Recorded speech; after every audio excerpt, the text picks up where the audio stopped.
Qatar Airways মার্কিন নির্মাতা giant Boeing থেকে ২১০টি উড়োজাহাজ কিনতে সম্মত হয়েছে বলে জানিয়েছেন মার্কিন প্রেসিডেন্ট ডোনাল্ড ট্রাম্প, যাতে খরচ হবে $৯৬ বিলিয়ন।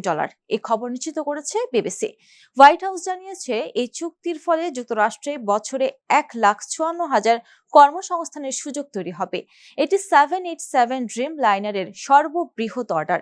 এ ধরনের উড়োজাহাজ সাধারণত দীর্ঘ যাত্রাপথের জন্য ব্যবহার করা হয়।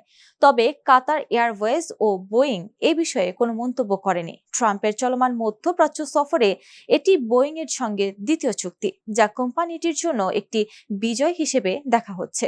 চুক্তি স্বাক্ষর অনুষ্ঠানে ট্রাম্প বলেন, এটি বোয়িং এর ইতিহাসের সবচেয়ে বড় অর্ডার। গত বছরের জানুয়ারিতে বোয়িং এর একটি উড়োজাহাজের প্যানেল বিস্ফোরণের ফলে তাদের উৎপাদন নাটকীয়ভাবে কমে যায় এবং ওই বছর তাদের $10 বিলিয়ন বেশি ক্ষতি হয়।